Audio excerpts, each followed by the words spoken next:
Well, it's a very pleasant Monday morning around 9:30, and just heading off up north along Lily Creek again.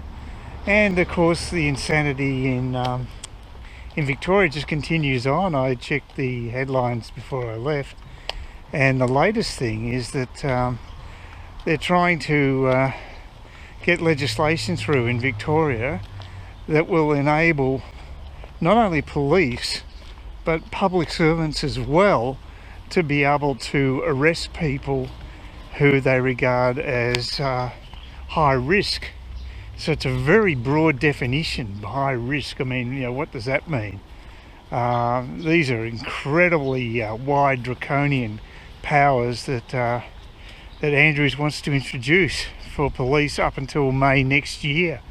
This is just unbelievable. The man is insane, in my opinion. He's drunk with power, and this is definitely the sort of thing you'd expect in a totalitarian state. This is not the sort of legislation you expect in Australia. And of course that pussy in Canberra, Morrison's doing nothing about it. He's been absolutely pathetic. It's a time when we really need strong leadership from Canberra, because someone needs to put Andrews in his place. And he's just out of control, and he seems to know no bounds when it comes to restricting the freedom of the Victorians. He seems to even relish it. It's bizarre. So, yeah, I don't know. It's not going to get better for Victorians until they get rid of him, I think. I think it's that toxic now in Victoria with this guy in control. They've got to start standing up for themselves, their own rights, because he'll just basically grind you into the dirt. And who knows, I mean, people could be knocking on your door at any hour, and they regard you as a high-risk person. A public servant can do it, can come to your door and basically arrest you. This is just, I mean, talk about dystopian. And I thank my lucky stars that I'm up in Queensland. I've got issues with Anastasia. I think she's pretty bad, but in comparison to Andrew, she's an angel. This is insane. Anyway, that's the main news for today. I just concentrated on one story because I'm going to be occupied for the whole day. I did actually edit a special video that I mentioned, which is actually a second in my cooking videos. I don't know if anybody would be interested, but it ended up being about 18 minutes. I'll try to reduce the length a little bit because that's pretty long. But I've just done a basic edit this morning, so I could get that one out today. But I'd like to get this news out before I do anything else anyway. So I've still got a little bit of footage from the walk and talk I had previously. So what I might do is make that the top priority, get the news for today out, because it is very important news. Most people would expect at some stage that Daniel Andrews would pull back, but he's not. He just doesn't seem to be interested in that. He just seems to be getting off on really making life a misery for Victorians. I'm walking around here without a mask. I don't have any hassles from cops. You rarely see cops. You hear the cop cars, that's about it. I mean, my beef here is there's not enough policing. That's the irony. But in Victoria, of course, there's no lack of coppers. They bring in retired coppers in. The guy's just out of control. I don't know where they get the money to pay all these people to. I mean, I think Victoria's going to really go down the drain. Its economy is going to take a huge hit over all this. Money doesn't grow on trees, and well, I don't know. I mean, I heard it from a friend. I heard that they had to worry about getting home, making sure that the cops didn't come, and they had to have a cover story to say that they were a carer, which they have done, for the friend that they saw, so they could basically cover the fact that they'd left their home and ventured more than 5 kilometres. I mean, it's really treating people like children. It's just pathetic. Can't be an adult in Victoria. But mind you, I think Victorians have got to stand up for themselves too. They've been rather indifferent about it. So I think it's time that they made a stand, and a bit of that old Eureka spirit was brought back, which is sadly lacking at the moment in Victoria, in my opinion. So that's my take anyway.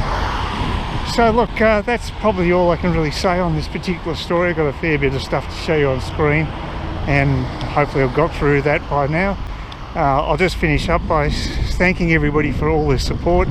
The last video I did actually went viral. I got a couple of thousand views, so that was fantastic. So thank you very much for all the people who visited my site and gave me positive comments.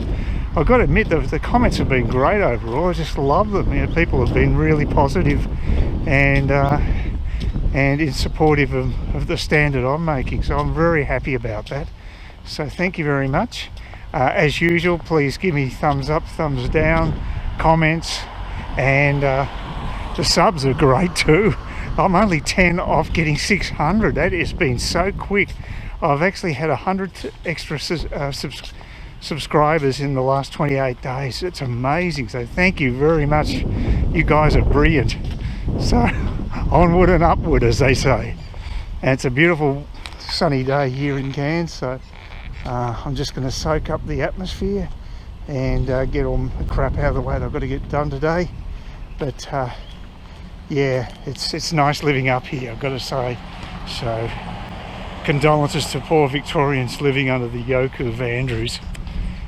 Have a great day, everyone, anyway. So, and I'll try to get another video out. It was good. Two people while I was on the Lily Creek walk said hello to me. It's a nice thing about Cairns. It's not like being in a big city. You do get people who are more open and got more time to chat. So yeah, it's always nice to get that. I don't generally initiate it because of my crappy eyesight, and it makes me a bit difficult with social interactions. But that was good. Oh yeah, I've got to actually look for a replacement oven. My oven actually died on me late last week, and I just looked up a few, and there's a Westinghouse for about $600 or so from Harvey Norman. Might be the go. I've got to get rid of the old one though, and I'll use B's Electric, or presumably I'll need to get an electrician to have it installed, but I'll go down to Harvey Norman when I'm feeling up to it and get it sorted. I might actually get a electric fry pan in the interim, so I can at least do my spuds. That's probably the biggest problem I've got. I can't cook the spuds. I don't use the oven for a lot of things, but I do use it for that quite regularly.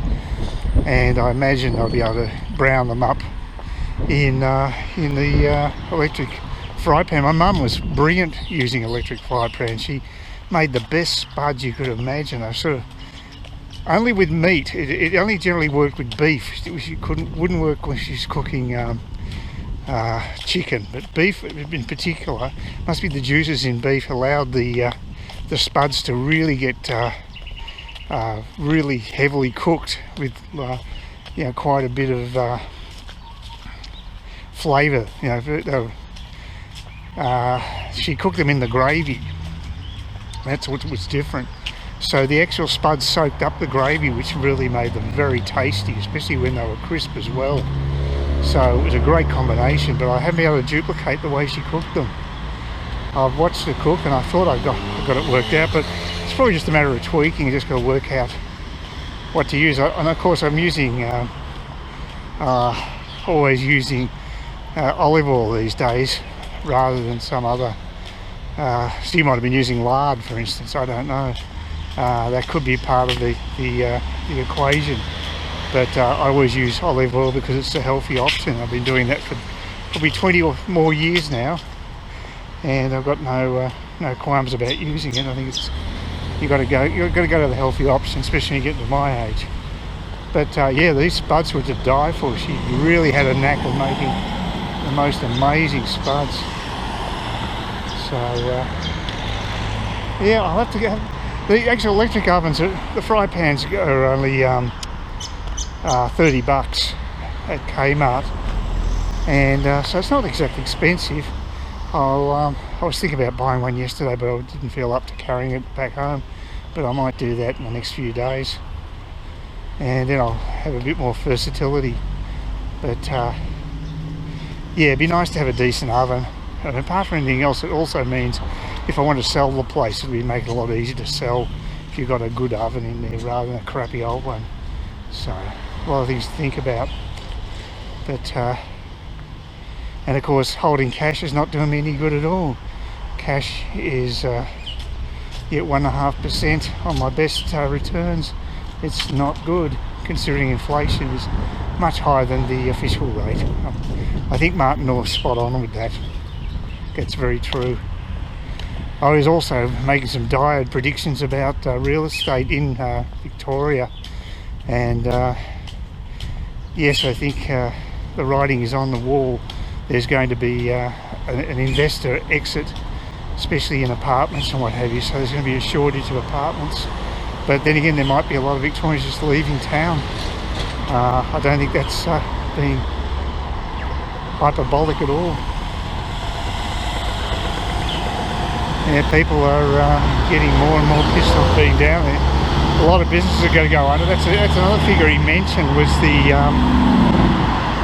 small to medium businesses in Victoria that felt they would be in business in 6 months.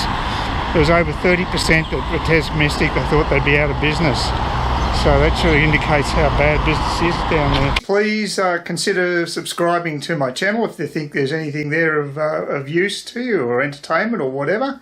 And either do that or give me a thumbs up, or if you're feeling really energetic, do both. That'd be great. But please don't ignore me. That's the worst thing you can do on YouTube, is be ignored.